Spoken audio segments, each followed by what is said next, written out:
नमस्कार मेरे सभी श्रोता साथियों को मेरा प्यार भरा नमस्कार। मैं रवि कुमार राठौर रात का राही प्रस्तुत हूँ आपके सामने एक नई कहानी लेकर। यह कहानी प्रेमचंद्र जी द्वारा लिखित है। कहानी का शीर्षक है पुत्र प्रेम। दोस्तों, बड़ी सुंदर और मार्मिक कहानी है। तो कहानी सुनने से पहले आप अपने कमरे की सारी लाइट्सें बंद कर दें। अब अपने बिस्तर पर आराम से लेट जाएं। अपने शरीर को बिल्कुल आराम की मुद्रा में करते हुए मन और शरीर को तनाव मुक्त कर लें। मन को किसी शांत सरोवर की अवस्था में करते हुए अपने जीवन की कोई सुंदर घटना को याद करते हुए अब बिल्कुल शांत चित्त से यह कहानी सुने। बाबू चैतन्य ने अर्थशास्त्र खूब पढ़ा था और केवल पढ़ा ही नहीं था, वे उसका उपयोग यथा व्यवहार करते भी थे। वे वकील थे। 2-3 गांवों में उनकी जमींदारी भी थी। बैंक में कुछ रुपये थे। यह सब उसी अर्थशास्त्र के ज्ञान का फल था। जब कोई खर्च सामने आता तब उनके मन में सहता प्रश्न होता था, इससे पहले स्वयं मेरा उपकार होगा या किसी अन्य पुरुष का। यदि दो में से किसी का भी उपकार न होता तो वे बड़ी निर्दयता से उस खर्च का गला दबा देते थे। व्यर्थ को वे विष के समान समझते थे। अर्थशास्त्र के सिद्धांत उनके जीवन स्तंभ हो गए थे। बाबू साहब के 2 पुत्र थे। बड़े का नाम प्रभुदास था, छोटे का शिवदास। दोनों कॉलेज में पढ़ते थे। उनमें केवल एक श्रेणी का अंतर था। दोनों ही चतुर होनहार युवक थे, किंतु प्रभुदास पर पिता का स्नेह अधिक था।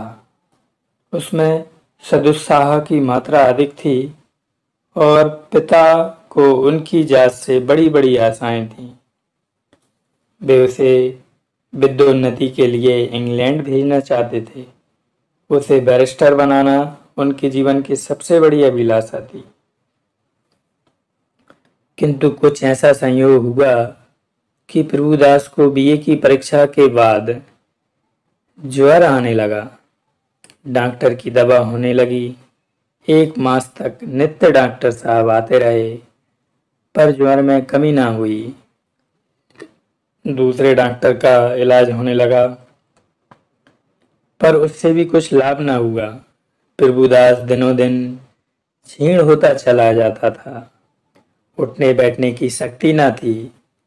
यहाँ तक कि परीक्षा में प्रथम श्रेणी में उत्तीर्ण होने का शुभ संवाद सुनकर भी उसके चेहरे पर हर्ष का कोई चिन्ह ना दिखाई दिया। वह सदैव गहरी चिंता में डूबा रहता था। उसे अपना जीवन बोझ सा जान पड़ने लगा था। एक रोज चैतन्य दास ने डॉक्टर साहब से पूछा, यह क्या बात है कि 2 महीने हो गया और अभी तक दवा का कोई असर नहीं हुआ? डॉक्टर साहब ने संदेहजनक उत्तर दिया, मैं आपको संशय में नहीं डालना चाहता। मेरा अनुमान है कि यह ट्यूबरकुलोसिस है। चैतन्य दास ने व्यग्र होकर कहा, तपेदिक? डॉक्टर, जी हाँ, उसके सभी लक्षण दिखाई देते हैं। चैतन्य दास ने अविश्वास के स्वभाव से कहा, मानो विस्मयकारी बात सुन पड़ी हो। तपेदिक हो गया? डॉक्टर ने खेद करते हुए कहा, यह रोग बहुत ही गुप्त रीति से शरीर में प्रवेश करता है। चैतन्य दास, मेरे खानदान में तो ये रोग किसी को न था। डॉक्टर, संभव है मित्रों से इसके जर्म कीटाणु मिले हों। चैतन्य दास कई मिनट तक सोचने के बाद बोले, अब क्या करना चाहिए? डॉक्टर, दवा करते रहिए, अभी फेफड़ों तक असर नहीं हुआ है, इनके अच्छे होने की आशा है। चैतन्य दास, आपके विचार में कब तक दवा का असर होगा? डॉक्टर, निश्चयपूर्वक नहीं कहा जा सकता, लेकिन 3-4 महीने में ये स्वस्थ हो जाएंगे। जाड़ों में इस रोग का जोर कम हो जाया करता है।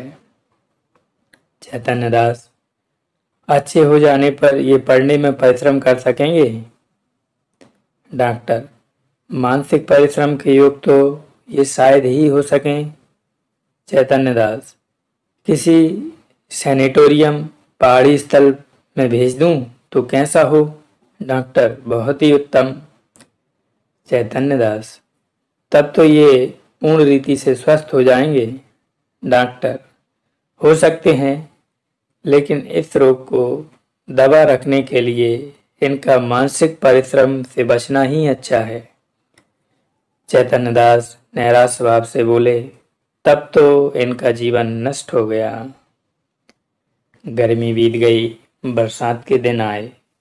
प्रभुदास की दशा दिनों दिन बिगड़ती गई। वह बड़े बड़े बहुधा इस रोग पर की गई बड़े बड़े डॉक्टरों की व्याख्याएं पढ़ा करते। उनके अनुभवों से अपनी अवस्था की तुलना किया करता। पहले कुछ दिनों तक तो वह अस्थिर चित्त हो गया। 2-4 दिन भी दशा संभली रहती तो पुस्तकें देखने लगता और विलायत यात्रा की चर्चा करता। 2-4 दिन भी ज्वर का प्रकोप बढ़ जाता तो जीवन से निराश हो जाता। किंतु कई मास के पश्चात जब उसे विश्वास हो गया कि रोग से मुक्त होना कठिन है, तब उसने जीवन की भी चिंता छोड़ दी। पथ्यापथ का विचार न करता, घर वालों की निगाह बचाकर औषधियां जमीन पर गिरा देता। मित्रों के साथ बैठकर जी बहलाता। यदि कोई उससे स्वास्थ्य के विषय में कुछ पूछता तो चिढ़कर मुंह मोड़ लेता। उसके भावों में एक शांतिमय उदासीनता आ गई और बातों में एक दार्शनिक मर्मज्ञता पाई जाती थी। वह लोक रीति और सामाजिक प्रथाओं पर बड़ी निर्भीकता से आलोचना किया करता। यद्यपि बाबू चेतन के मन में रह रहकर शंका उठती थी कि जब परिणाम विदित ही है, तब इस प्रकार का धन का अपव्यय करने से क्या लाभ।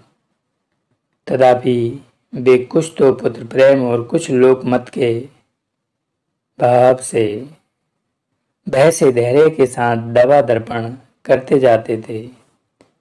जाड़े का मौसम था। चैतन्य दास पुत्र के सिरहाने बैठे हुए डॉक्टर साहब की ओर प्रश्नात्मक दृष्टि से देख रहे थे। जब डॉक्टर साहब टेम्परेचर लेकर थर्मामीटर लगाकर कुर्सी पर बैठे, तब चैतन्य दास ने पूछा, अब तो जाड़ा आ गया, आपको कुछ अंतर मालूम होता है? डॉक्टर, बिल्कुल नहीं, बल्कि रोग और दुस्साध्य हो जाता है। चैतन्य दास ने कठोर स्वर में पूछा, तब आप लोग क्यों मुझे इस भ्रम में डाले हुए थे कि जाड़े में अच्छे हो जाएंगे? इस प्रकार दूसरों की सरलता का उपयोग करना अपना मतलब साधने का साधन हो तो इसे सज्जनता कदापि नहीं कह सकते। डॉक्टर ने नम्रता से कहा, ऐसी दशाओं में हम केवल अनुमान कर सकते हैं और अनुमान सदैव सत्य नहीं होते। आपको जेर बारी अवश्य हुई, पर मैं आपको विश्वास दिलाता हूँ कि मेरी इच्छा आपको भ्रम में डालने की नहीं थी। शिवदास बड़े दिन की छुट्टियों में आया हुआ था।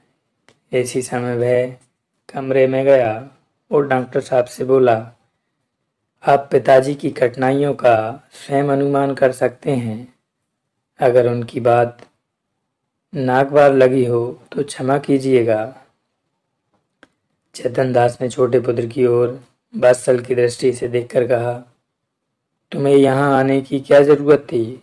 मैं तुमसे कितनी बार कह चुका हूँ कि यहाँ मत आया करो, लेकिन तुमको सबर ही नहीं होता। शिवदास ने लज्जित होकर कहा, मैं अभी चला जाता हूँ, आप नाराज ना हो। मैं केवल डॉक्टर साहब से पूछना चाहता था कि भाई साहब के लिए अब क्या करना चाहिए। डॉक्टर साहब ने कहा, अब केवल एक ही साधन और है, इन्हें इटली के किसी सैनिटोरियम में भेज देना चाहिए। चेतन दास ने सजग होकर पूछा, कितना खर्च होगा? ज़्यादा से ज़्यादा 3,000। साल भर रहना होगा। निश्चय ही वहाँ से अच्छे होकर आएंगे। जी नहीं, यह तो एक भयंकर रोग है। साधारण बीमारियों में भी कोई बात निश्चय रूप से नहीं कही जा सकती। इतना खर्च करने पर भी वहाँ से ज्यों के त्यों लौट आए तो ईश्वर की इच्छा आपको यह तकसीन हो जाएगी कि इनके लिए मैं जो कुछ कर सकता था कर दिया। आधी रात तक घर में प्रभुदास को इटली भेजने के प्रस्ताव पर वाद विवाद होता रहा। चैतन्य दास का कहना था कि एक संदिग्ध फल के लिए 3,000 का खर्च उठाना बुद्धिमत्ता के प्रतिकूल है। शिवदास भी उनसे सहमत था, किंतु उसकी माता इस प्रस्ताव का बड़ी दृढ़ता के साथ अनुमोदन कर रही थी। अतः अंत में माता के धिक्कारों का यह फल हुआ कि शिवदास लज्जित होकर उसके पक्ष में हो गया। बाबू साहब अकेले रह गए। तपेश्वरी ने तर्क से काम लिया, पति के सद्भावों को प्रज्वलित करने की चेष्टा की, धन की नाशवरता की लोकोक्तियां कहीं। इन शस्त्रों से विजय लाभ न हुआ तो अश्रु वर्षा करने लगी। बाबू साहब जल बिंदुओं के इस सरप्रहार के सामने ना ठहर सके।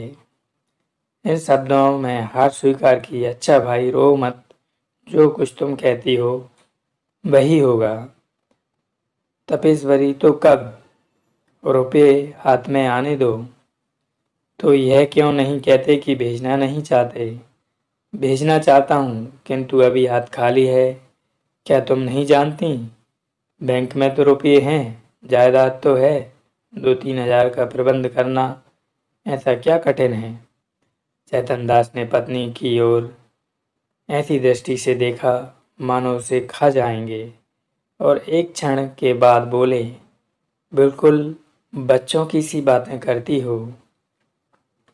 इटली में ऐसी कोई संजीवनी नहीं रखी हुई है जो तुरंत चमत्कार कर दिखाएगी।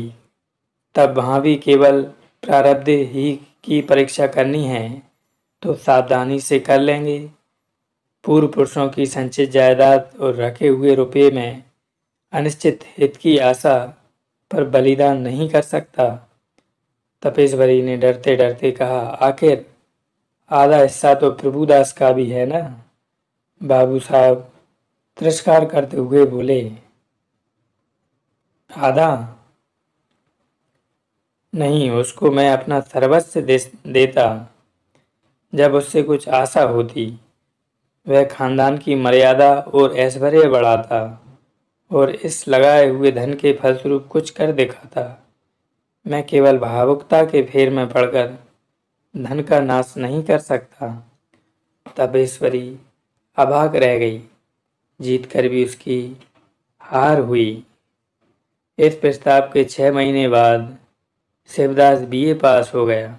बाबू चैतन्य दास ने अपनी जमींदारी के 2 आने बंधक रखकर कानून पढ़ने के निमित्त उसे इंग्लैंड भेजा।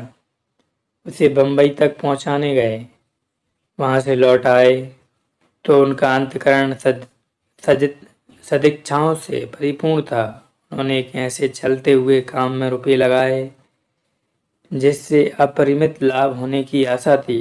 उनके लौटने के एक सप्ताह पीछे अभागा प्रभुदास अपनी उच्च अभिलाषाओं को लिए हुए परलोक सिधारा। चैतन्य दास मणिकर्णिका घाट पर अपने संबंधियों के साथ बैठे चिता ज्वाला की ओर देख रहे थे। उनके नेत्रों से अश्रुधारा प्रवाहित हो रही थी। पुत्र प्रेम एक क्षण के लिए अर्थ सिद्धांत पर गालिब आ गया था। उस ब्राक्त अवस्था में उनके मन में कल्पना उठ रही थी, संभव है इटली जाकर प्रभुदास स्वस्थ हो जाता। हाय, मैंने 3000 का मुंह देखा और पुत्र रत्न को हाथ से खो दिया। यह कल्पना प्रति क्षण सजग होती जाती थी और उनकी ग्लानि, शोक और पश्चाताप के बाणों से बेध रही थी। रह रहकर उनके हृदय में वेदना की सूल सी उठती थी।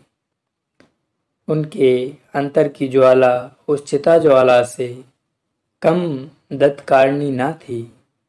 अकस्मात उनके कानों में शहनाइयों की आवाज आई।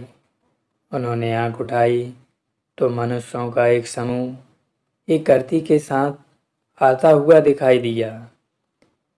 वे सब के सब ढोल बजाते गाते पुष्प आदि की वर्षा करते चले आते थे। घाट पर पहुंचकर आरती उतारी और चिता बनाने लगे। उनमें से एक युवक आकर चैतन्य दास के पास खड़ा हो गया। बाबू साहब ने पूछा, किस मोहल्ले में रहते हो? युवक ने जवाब दिया, हमारा घर देहात में है। कल शाम को चले थे। ये हमारे बाप थे। हम लोग यहाँ कम आते हैं, पर दादा की अंतिम इच्छा थी कि हमें मणिकर्णिका घाट पर ही ले जाना। चैतन्य दास, ये सब आदमी तुम्हारे साथ हैं? युवक, हाँ, और लोग पीछे आते हैं। कई सौ आदमी साथ आते हैं। यहाँ तक आने में सैकड़ों उठ गए, पर सोचता हूँ कि बूढ़े पिता की मुक्ति तो बन गई, धन और है ही किस लिए? चैतन्य दास, उन्हें क्या बीमारी थी? युवक ने बड़ी सरलता से कहा, मानो वह अपने किसी निज संबंधी से बात कर रहा हो। बीमारी का किसी को कुछ पता नहीं चला। हरदम ज्वार चढ़ा रहता था, सूख कर कांटा हो गए थे। 3 वर्ष तक खाट पर पड़े रहे। जिसने जहाँ बताया वहाँ लेकर गए। चित्रकूट, हरिद्वार, प्रयाग, सभी स्थानों में ले लेकर घूमे। वैद्यों ने जो कुछ कहा उसमें कोई असर नहीं हुआ। इतने में युवक का एक साथी आ गया और बोला, साहब, मुँह दे की बात नहीं, नारायण लड़का दे तो ऐसा दे। इसने रुपयों को ठीकरे समझा। घर की सारी पूंजी पिता की दवा दारू में स्वाहा कर दी थी। थोड़ी सी जमीन तक बेच दी, पर काल बलि के सामने आदमी क्या बस है? युवक ने गदगद स्वर से कहा, भैया, रुपया पैसा हाथ का मैल है। कहाँ आता है, कहाँ जाता है, मनुष्य नहीं मिलता। जिंदगानी है तो कमा खाऊंगा, पर मन में यह लालसा तो नहीं रह गई कि हाय, यह नहीं किया, उस वैद्य के पास नहीं गया, नहीं तो शायद बच जाते। हम तो कहते हैं कि कोई हमारा सारा घर द्वार लिखा ले, लेकिन दादा को एक बोल बुला दो। इसी माया मोह का नाम जिंदगानी है, नहीं तो इसमें क्या रखा है? धन से प्यारी जान, जान से प्यारा ईमान। बाबू साहब, आपसे सच कहता हूँ, अगर दादा के लिए अपने बस की कोई बात उठा रखता तो आज रोते ना बनता। अपना ही चित्त अपने को धिक्कारता। नहीं तो मुझे इस घड़ी ऐसा जान पड़ता कि मेरा उद्धार एक भारी ऋण से हो गया। उनकी आत्मा सुख और शांति से रहेगी तो मेरा सब तरह कल्याण ही होगा। बाबू चेतन दास सिर झुकाए ये बातें सुन रहे थे। एक एक शब्द उनके हृदय में सर के समान चुभता जाता था। इस उदारता के प्रकाश में उन्हें अपनी हृदयहीनता, अपनी आत्मशून्यता, अपनी भौतिकता अत्यंत भयंकर दिखाई देती थी। उनके चित्त पर इस घटना का कितना प्रभाव पड़ा, यह इसी से अनुमान किया जा सकता है कि प्रभुदास के अंत्येष्टि संस्कार में उन्होंने हजारों रुपए खर्च कर डाले। उनके संतृप्त हृदय की शांति के लिए अब एकमात्र यही उपाय रह गया था। इसी के साथ आज की कहानी समाप्त होती है। मुझ पर तो निद्रा देवी का असर होने लगा है, आप पर भी जल्द ही निद्रा देवी अपनी कृपा करें। शुभ रात्रि।